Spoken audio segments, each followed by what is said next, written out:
Bueno, muy buenas tardes a todos. Agradezco la invitación a participar en este segundo foro internacional de desarrollo sustentable. Felicito a los organizadores. Realmente organizar un evento de estos es muy demandante, muy complicado y bueno, realmente tengo mucho gusto de estar aquí y poder compartir con ustedes algunos de los trabajos que realizamos aquí en la universidad. Como comento aquí en el título, resiliencia urbana a través de estudios de sistemas pasivos. Lo que presento es particularmente un caso de estudio en el trópico subhúmedo que ahorita les iré indicando. Si me ayudas, por favor, a pasarlo, por favor. Este es el contenido que les propongo. Ya estamos entrados en tiempo, así que les pido su paciencia. Vamos a estar puntuales. Y bueno, lo siguiente, por favor. El presente trabajo forma parte de una propuesta de programa de investigación. Aquí en la universidad trabajamos en programas y proyectos de investigación. Este es un programa de investigación que es, digamos, lo más general, y de aquí se derivan algunos proyectos de investigación. Este programa de investigación se refiere a la eficiencia energética en el diseño bioclimático. En esta propuesta nosotros consideramos que la eficiencia energética es estudiada como un factor determinante para desarrollar buenas prácticas del diseño, lo cual es muy importante para nosotros. Que las buenas prácticas del diseño lleguen a sectores de la población en ocasiones marginadas es uno de nuestros intereses. Claro, porque en algunas ocasiones queremos hacer diseños que probablemente requieran de cierta tecnología un poco compleja, de tal manera de que no llegan a todos los estratos de la población. La siguiente. El siguiente trabajo está formado en dos partes. La primera es una conceptualización teórica de esta problemática que estoy proponiendo, y la segunda es una parte práctica, que ya son resultados que ya empezamos a tener. Es producto de la labor aquí en el área de arquitectura bioclimática en la universidad, y también con trabajos que se desarrollan en el posgrado en diseño bioclimático. Siguiente. Bien, como antecedentes de este trabajo, surge de la necesidad de plantear nuevos esquemas para lograr el confort higrotérmico en zonas marginadas o de bajo nivel adquisitivo en regiones climáticas caracterizadas por el trópico subhúmedo. Como les comentaba, en estas zonas la accesibilidad y marginalidad impide que aspectos como el confort higrotérmico sean evaluados y sean remediados en los proyectos o en el hábitat de las personas. Cabe mencionar que este trabajo surge de otro, que fue una presentación que se realizó en septiembre en Bolonia, Italia, que evalúa el desempeño de una vivienda desde el punto de vista del efecto que produce la vegetación, y es lo que en la segunda parte de esta presentación les presentaré como resultados. Siguiente. En esta conferencia, uno de los temas o de los productos que se obtuvo como consecuencia de esta presentación fue que en la mesa de trabajo, que es el derecho a una vivienda, a una vivienda de calidad, pues realmente en esa mesa de trabajo se planteaba la siguiente pregunta: ¿cómo en el trópico subhúmedo de países en desarrollo se puede lograr un confort higrotérmico? Sabemos nosotros que la ausencia de tecnología, la ausencia de recursos técnicos científicos en lo general y en lo particular para algunos sectores de la población, pues es un tema pues muy sensible en este tipo de viviendas, ¿no? Y esta pregunta y la mesa de trabajo hace alusión a que lograr este aspecto pues, requiere, como ya mencionaba, recursos económicos suplementarios y que los habitantes, en algunos casos, difícilmente pueden intervenir en el diseño de sus propias edificaciones. Bien, como discusión teórico-conceptual de este problema que nosotros encontramos, bueno, podemos anteceder o podemos establecer que el 36% de la población de México vive en zonas tropicales, cálido-tropicales. El promedio de temperatura interior en las edificaciones en estas zonas es de 27 grados Celsius. La temperatura neutra calculada, en este caso por la temperatura efectiva, es entre 21 y 24 grados centígrados, lo cual genera un sobrecalentamiento de 3 grados Celsius, lo cual nos indica que normalmente las viviendas en estas zonas pues, sufren de sobrecalentamiento. Y claro, cabe mencionar que estos son valores promedio, por lo tanto, pues, puede presentarse picos máximos mayores.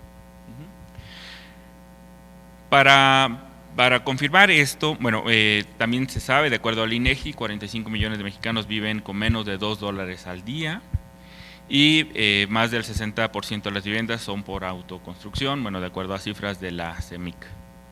En estos dos mapas de la República Mexicana, en el de la izquierda podemos observar el Producto Interno Bruto el ingreso per cápita de las diferentes por estados en la República Mexicana, y algo que nos llama la atención es, por ejemplo, zonas o estados costeros difiere de estados más en el centro o en el altiplano del país, lo cual nos indica que estas zonas tropicales pues tienen menores ingresos. Contrastado y complementado con el siguiente mapa, que lo utilizan los economistas que es el de emisión nocturna de luz. Los economistas lo utilizan para estudiar el nivel de desarrollo de algunos países o regiones, entre otros estudios. Pero aquí también nos llama la atención que está correlacionado, ¿no? Hay una correlación entre el ingreso per cápita y el nivel de intensidad lumínica en el país, ¿no? Entonces vemos que regiones como los estados de Guerrero, Michoacán, Guerrero, Oaxaca, en las zonas costeras tiene muy bajo desarrollo, ¿no? Muy poca presencia económica. También en algunas zonas en los estados al norte, Jalisco, Colima, Nayarit probablemente. Entonces esto refleja que los habitantes de estas zonas sufren de índices de disconfort y no tienen manera de remediarlo, ¿no? El acceso a conocimiento técnico-científico es limitado también, por lo tanto, se requiere que recurran a algunos aspectos de resiliencia, por ejemplo, para mitigar ellos mismos los efectos que el clima de las zonas donde viven pueda tener sobre pues, su hábitat, sobre su desempeño y otras cosas, ¿no? Claro, pues los criterios de confort higrotérmico son los menos resueltos en estas viviendas de zonas marginadas. Evidentemente hay otras prioridades, ¿no? El diseño bioclimático busca proveer de confort mediante la aplicación de técnicas de diseño pasivo en el diseño y construcción del hábitat humano. Aspectos como la vulnerabilidad al cambio climático, en particular las ondas de calor, es una de las preocupaciones más fuertes en el trópico subhúmedo, sobre todo, como menciono, en escenarios de cambio climático, ¿no? En un futuro, si ahorita hay una diferencia promedio estadística de 3 grados de sobrecalentamiento en escenarios de cambio climático, donde se sabe o se ha predicho que se va a incrementar el promedio de temperatura, pues esto se verá reflejado en las viviendas y tendrá un fuerte impacto en estas comunidades marginadas. El empoderamiento y viviendas equitativas son temas potenciales de resiliencia desde el punto de vista del diseño bioclimático. Ese es el enfoque que nosotros estamos trabajando y con el cual, desde el punto de vista teórico, y ahorita pasamos a la parte técnica y de ya más práctica, creemos que puede ser un medio para poder hacer un aporte a estas comunidades o a estos grupos sociales. La, digamos, pregunta de trabajo es cómo entonces un enfoque de resiliencia influye y potencia unas condiciones de vida equitativas. Entonces, les comentaré un estudio que realizamos ya en esta dirección, ¿no? Que es analizar la presencia, el efecto que tiene la presencia de vegetación en el desempeño térmico de dos espacios interiores de una vivienda. Y en este caso se estudiaron dos espacios, un patio interior con vegetación y un espacio aledaño que en la zona de estudio denominan, va cambiando de nombre, pero denominan zaguán, que es un espacio de transición donde se sientan las personas a pasar la tarde, a recibir el fresco, es semiabierto, no es tan íntimo como quizá una sala que consideraríamos, sino es un espacio un poco más público para recibir visitas, etcétera, ¿no? Quizá, como lo conocen, se asemeje. Bien.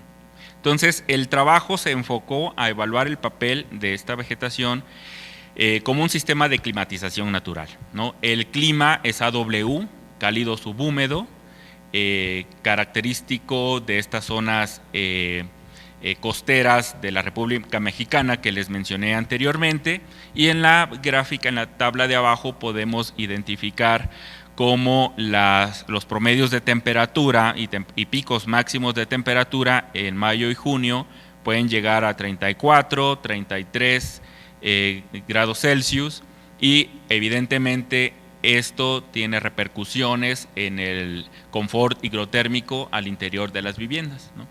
Sobre todo si son viviendas que, de acuerdo a los paradigmas culturales de algunas de estas regiones, pues se hace con mampostería, lo cual genera un almacenamiento térmico bastante considerable y presenta o genera un fenómeno que en el caso de la zona de estudio como es Colima, pues resulta que a un momento de la tarde, noche, está mucho más caliente al interior que el exterior, y entonces pues las personas, toda la familia, se salen al patio o a la calle a recibir el fresco, y bueno, es una comunidad muy comunicativa, o se presta a mucha comunicación entre los vecinos y los transeúntes que pasan frente a la casa, ¿no? Bien, la siguiente, por favor. El método experimental que se utilizó consistió en modificar la presencia de la cantidad de vegetación en los sitios estudiados mediante una poda selectiva. Partiendo de la evidencia reportada en artículos científicos de que la vegetación efectivamente contribuye a mejorar las condiciones térmicas, la pregunta de trabajo fue: ¿qué tan sensible es esta variación? O sea, ya teníamos evidencia, era claro, es lógico, evidente, pero queríamos saber cuánto. Entonces, elegimos que una diferencia del 35% podría ser significativa, y esto se basó básicamente en experiencia, ¿no? No se utilizó un método, digamos, científico para establecer este rango de variación, pero se hizo más o menos ahí con base a la experiencia, ¿no? Entonces, lo que se varió se midieron fue dos configuraciones del espacio, un espacio con el 50% de la masa vegetal y otro con el 85%, ¿no? Se midió temperatura de bulbo seco en 3 lugares, ahorita vamos a ver los esquemas. En el patio interior, como comenté, en el zaguán que está aledaño o contiguo al patio, y en la temperatura exterior. Cabe mencionar que el estudio tiene una correlación de 0.72, que bueno, lo que nos indica es que hay causa-efecto, ¿no?, entre las dos variables. En las imágenes de los lados, de los extremos, podemos ver del lado izquierdo está el zaguán y que tiene esta abertura hacia el patio, y del lado derecho está este patio que es realmente pequeñito y que vemos ahí hay presencia de masa vegetal o de este tipo de vegetación. En el centro podemos ver un corte de la vivienda y podemos identificar que en este corte que hay el patio pues está la vivienda tiene 2 pisos, está abierto a la intemperie en la parte superior y del lado izquierdo es la conexión que tiene con el zaguán. Bien, los resultados que obtuvimos y que nos identificamos es que reducir, perdón, aquí no es 30, es 35, reducir el 35% de la cubierta vegetal incrementó la temperatura interior del patio. Y es lo que habíamos comentado al principio, una poda selectiva. Iniciamos con el 85% de la cubierta vegetal con respecto al área total del patio y cortamos y se redujo al 50%. Entonces, el haber recortado o retirado este porcentaje, este 35%, nos tradujo o nos implicó que se incrementara o que hubiera una diferencia entre la temperatura del patio con 85% y con 50% de 3.7 grados Kelvin o grados Celsius. Esta diferencia es, dado que se hizo considerando controlar las variables y todo, pues nosotros asumimos que se debe a 2 factores primordialmente. El primero se debe al sombreado que puede generar o que pudiera generar la vegetación, y por otro al fenómeno de evapotranspiración que tiene esta vegetación, ¿no?, que para evaporar toma calor sensible del aire y para transformar su líquido o agua que tenga en estado líquido a estado gaseoso, y esto pues almacena allí calor, ¿no? Entonces podemos ver que hay una diferencia pues ciertamente importante. La siguiente.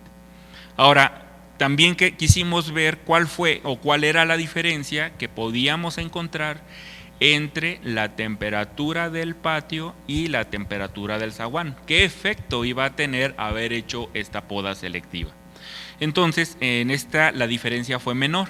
Encontramos que al hacer esta variación, el zaguán tuvo 2.8 grados Kelvin menos por estas estrategias, ¿no? Es decir, a 85% de la cobertura vegetal tenía menor temperatura, pero al reducir la cobertura vegetal, pasarla a reducirla a 35%, se incrementó la temperatura del zaguán en 2.8 grados Kelvin, ¿no? Entonces, esto es muy importante porque únicamente el corte selectivo, ¿no?, la poda selectiva en un momento adecuado puede significar variaciones importantes en el desempeño térmico y del confort de una vivienda. La siguiente, por favor. Por lo tanto, como conclusión de este estudio, es, bueno, de lo particular a lo general, podemos decir que el patio tiene el potencial de fungir como un pozo de calor, absorbe o consume el calor durante la noche, lo que reduce picos máximos de temperatura en el zaguán durante las horas diurnas. La vegetación representa múltiples contribuciones que van desde la satisfacción fisiológica a través del confort a la psicológica. Esto ha sido reportado por numerosos investigadores. La contribución específica se manifiesta tanto en el espacio con vegetación como en el aledaño, ¿no? Es decir, que la presencia o la modificación o la variación de la vegetación en el patio no solo es ahí en ese lugar, sino que también se da en estos espacios aledaños, lo cual nos indica que tenemos la capacidad o la posibilidad de modificar el desempeño térmico de otros espacios sin que precisamente o sin que esté precisamente ahí la vegetación presente. Y esto un poco en el sentido, en la dirección de la presencia de insectos o la generación de CO2 de las plantas y muchas otras situaciones que pudieran interferir, ¿no? La incorporación de un sistema de naturación selectiva en el diseño de la vivienda es barato y fácil. Realmente en estos climas tropicales, en el trópico subhúmedo, es conocido por los habitantes de esa zona que alguien te come un mango y avienta así la semilla del mango, y si es época de lluvia, en una semana ya está el retoño, y al término del periodo de lluvia ya hay una matita, y si se deja sale un arbolón inmenso. Así de fácil es la proliferación de la vegetación en estos climas, ¿no? Entonces es una solución muy económica y fácil de mantener, ¿no? La cultura de las personas en esta zona es pues siempre sembrar un arbolito, siempre poner incluso hay árboles muy grandes, tamarindos, parotas, que es una acacia muy grande y que están dentro de las casas, ¿no? Primaveras, árboles muy, muy hermosos, que son muy altos, de hasta 10 metros, que están presentes. La cultura de las personas utiliza o recurre mucho a la vegetación. Esto permite y permitirá a estas personas mejorar las condiciones de su hábitat, permite el empoderamiento de los usuarios. Esto es, como comentaba, en estas regiones o zonas marginadas, donde las personas no tienen acceso a conocimiento técnico, científico, digamos universitario, pues este tipo de información puede llegar a ellos y únicamente darles o generar estos lineamientos, ¿no? Que les permitan el empoderamiento de que ellos son capaces de mejorar las condiciones de confort y de habitabilidad al interior de sus viviendas, ¿no? Y que sea también una parte que, bueno, tienen prioridades como la alimentación, como el vestido, la educación, pero que también la parte del confort entre en esta ecuación y ayude a mejorar pues sus condiciones de habitabilidad y también de productividad. Esto es, por lo tanto, pues muy importante para economías en desarrollo, como lo vimos en el mapa de la República Mexicana que utilizan los economistas estas de la luz durante la noche. Para economías en desarrollo donde hay bajos ingresos, no implica un mayor gasto y sí implica mejorar sus condiciones de vida. Por último, deseo agradecer al Departamento del Medio Ambiente y al área de investigación en arquitectura bioclimática. El trabajo de la vegetación lo realizamos con Gómez Amador et al. De la Universidad de Colima. Y también, como mencionamos al inicio, este trabajo forma parte del proyecto de PRODEP, efectos de los elementos arquitectónicos en el desempeño termoenergético de las edificaciones. Les agradezco mucho su atención.